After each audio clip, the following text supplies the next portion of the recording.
It started the way most dangerous stories do, with charms so smooth it almost seemed unreal.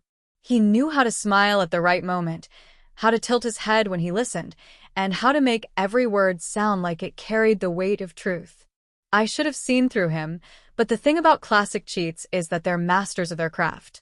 They thrive on timing, on performance, on weaving illusions so flawless you mistake them for love. And I, in my innocence, mistook him for the kind of man I could trust. He played me in ways subtle and sharp. Late-night promises whispered like secrets, a hand held tighter just when I thought I might pull away, confessions crafted to sound vulnerable but meant only to pull me deeper. He knew my fears, my hopes, the cracks in my armor, and he filled them with sweet words that carried no weight. I built castles on his lies, and he walked through them like a king, knowing they were made of sand. It didn't take long before the facade broke. Lies have a way of tripping over themselves, and his mask slipped when he thought I wasn't watching. Messages meant for me were sent to someone else. Excuses stretched too thin, unraveled. His stories contradicted each other, and I began to see the truth. He wasn't a lover, he was a collector.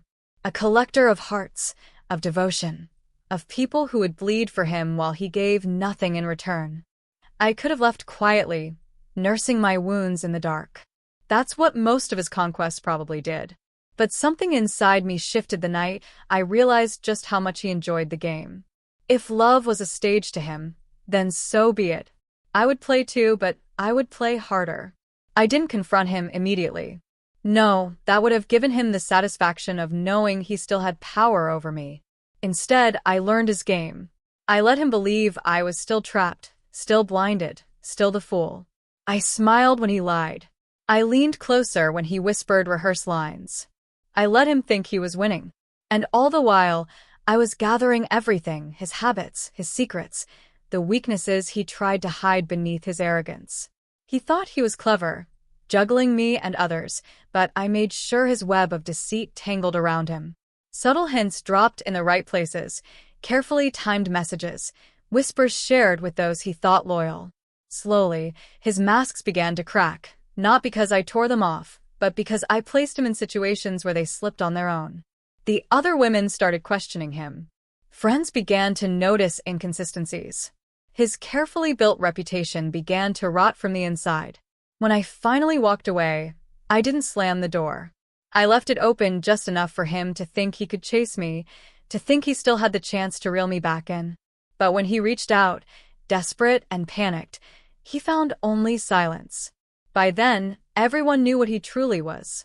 His name was tangled with betrayal, his charm reduced to ashes. He had played me in love, but I played back with patience, precision, and fire. And in the end, the classic cheat who thought he was untouchable learned the oldest lesson of all: no game lasts forever, and sometimes the one you think is your pawn turns out to be the opponent who beats you at your own rules. He came into my life like a storm dressed in sunlight, dazzling me with every move, every smile, every word designed to disarm. That was his talent, his performance, his art, being everything you wanted until you were hooked so deep you could no longer tell where your heart ended and his lies began. I was his perfect target, loyal, trusting, desperate to believe that love could be as pure as the stories people tell. He painted himself as that story, and I let myself believe. The early days were intoxicating. He studied me like a book and recited my favorite lines back to me until I thought he was the only one who truly understood. He knew the weight of touch, the sweetness of patience, the power of well-placed silence. He didn't just enter my life. He invaded it, filled the empty spaces I didn't even know existed, and in doing so, made me believe he was irreplaceable.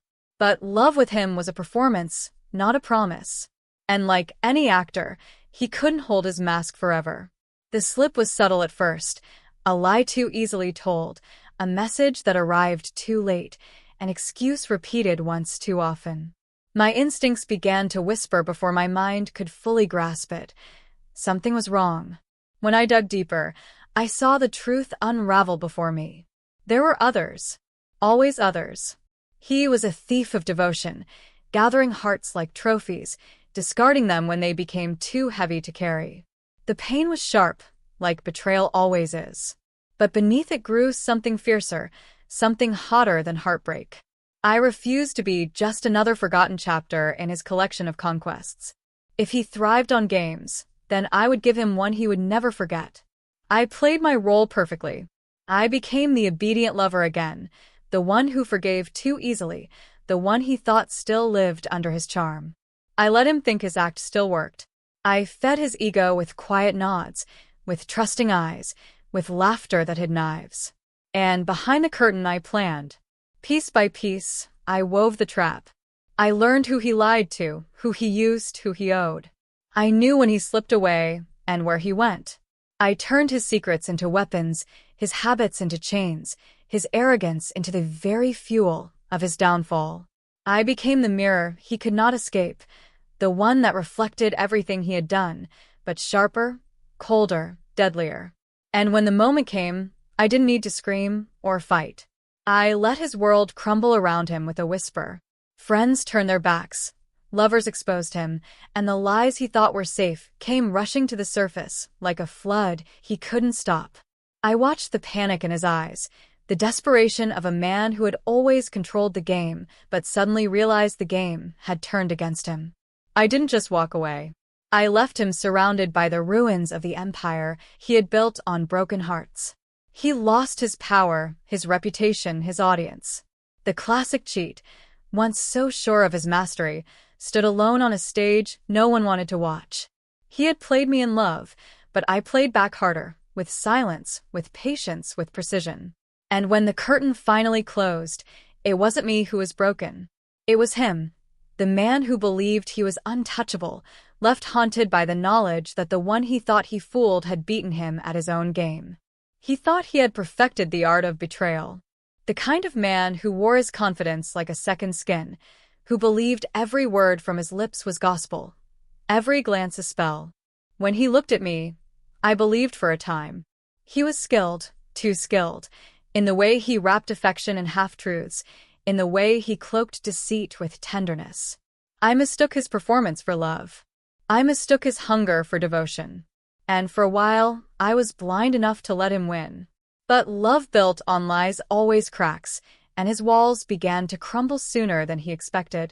I noticed the way his stories contradicted themselves, the way his eyes shifted when he thought I might see through him.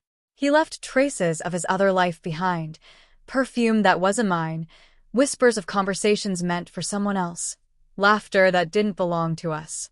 The illusion shattered, and with it my trust. At first, grief consumed me. I replayed his words, dissected his every move, cursed my own foolishness for falling into his trap. But pain has a strange way of turning into fire, and that fire gave birth to resolve. I decided I wouldn't just leave him. I would make him remember me as the one who refused to be destroyed. If he wanted to play games, then I would be the opponent he never saw coming. I didn't confront him. Not yet. Confrontation would have given him the chance to twist the story, to make himself the victim, to use that practiced charm to weave another lie. No, I chose patience. I chose silence. I chose to let him think I was still the same, the woman ensnared in his net. I became his mirror, reflecting exactly what he wanted to see, while behind the reflection, I sharpened my weapons.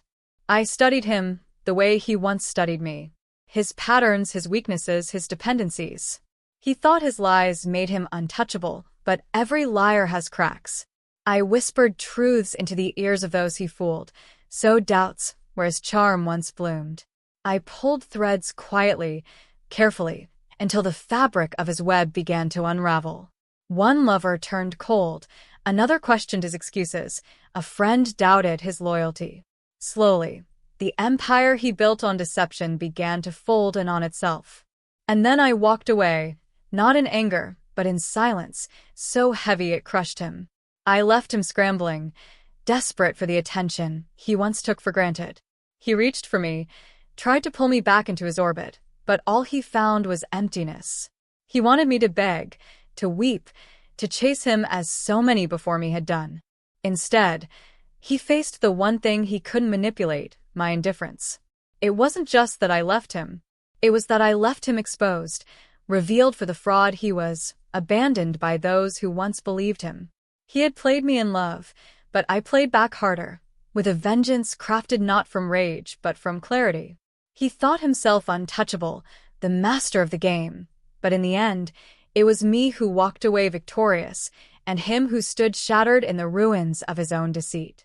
And that is the cruelest revenge of all, not just to survive betrayal, but to thrive so brightly that the one who tried to break you is left in darkness, forever haunted by the knowledge that they lost to the very heart they underestimated.